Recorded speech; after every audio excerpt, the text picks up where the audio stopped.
Vous pensez que les Monty Python asphyxient leur proie pour les tuer ? Comme beaucoup, vous passez pour un blaireau dès que les gens se mettent à parler cinéma. Vous voulez briller en société ? Alors cette émission est faite pour vous ? En effet, il y a quelques jours, nous lancions un grand concours dans lequel nous vous proposions de remporter moult présents en répondant à une question. Grégoire ? Dans l'épisode Star Wars, l'Empire contre-attaque, nous avons commis une grosse erreur de faux raccord. Laquelle ? Alors vous avez été nombreux à jouer, merci. Et d'ailleurs, plusieurs erreurs s'étaient glissées dans cet épisode, comme le 67 millions qui est indiqué par la voix et qui s'inscrit en 65 millions à l'écran. Erreur d'un monteur qui a été licencié le soir même, rassurez-vous. Grégoire qui nous gratifie d'une belle erreur avec Obi-Wan Kenobi a tué ton père. Il l'a pas tué ? Mais la faute de raccord était bel et bien mon costume, qui n'est pas le même à l'intérieur, dans le studio, qu'à l'extérieur, alors que ces deux scènes sont censées être une continuité. La faute à qui ? À Marjolaine, bien sûr, notre script. Marjolaine ? Oui.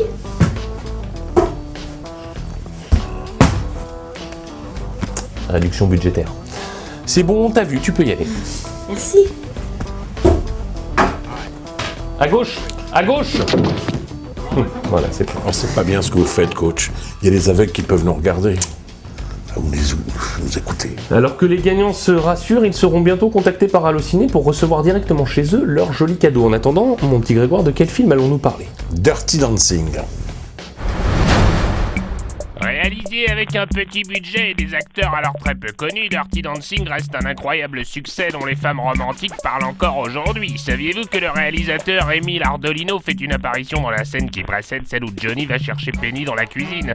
Que Dirty Dancing a été l'une des bandes originales de films les plus vendues au monde, ou encore que la chanson She's Like the Wind, coécrite et interprétée par Patrick Swayze dans Dirty Dancing, avait à l'origine été écrite pour le film Grandview sorti en 1984.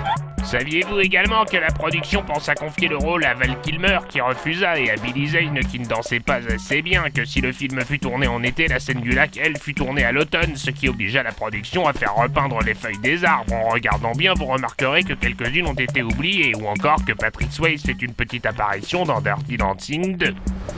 Et maintenant, une petite anecdote en plus. L'anecdote qui calme tout le monde, même tes amis les plus calés. Vous ne le saviez peut-être pas, mais s'il n'y a aucun gros plan dans la scène du lac, c'est parce que cette scène fut tournée au mois d'octobre. Les comédiens avaient tellement froid que leurs lèvres étaient bleues. Une autre petite anecdote, c'est toujours bon à savoir, cette réplique culte dans la version française « Non, tu n'as pas à courir après ton destin comme un cheval sauvage » n'a en réalité jamais été la traduction de la réplique de la version originale, puisque dans la VO, la comédienne dit « Non, ça n'est pas comme ça que ça marche, ça ne devrait pas marcher comme ça ». Merci qui ? Alors du coup, comme c'est une émission spéciale Dirty Dancing, on a eu l'idée qu'on pourrait peut-être faire participer toute la société pour chanter, danser, une fin comédie musicale, tu vois. Ça mènerait un peu de douceur dans l'émission parce que les gens, ils ont critiqué un peu la violence gratuite. Par exemple, la dernière fois, tu m'en as mis une, c'était un peu gratuit, quoi. Et puis en plus, c'est un petit clin d'œil à la danse parce que j'ai toujours fait ce que tu voulais que je fasse, mais du coup, c'est vrai que c'est un petit clin d'œil parce que je te l'ai jamais dit, mais j'aurais adoré faire de la danse, moi. Ah, coach, comment c'est passé ? Il est pas fan. Ah, il a dit non. Non. Il a dit oui ? Non. Il vous a tapé. Ouais.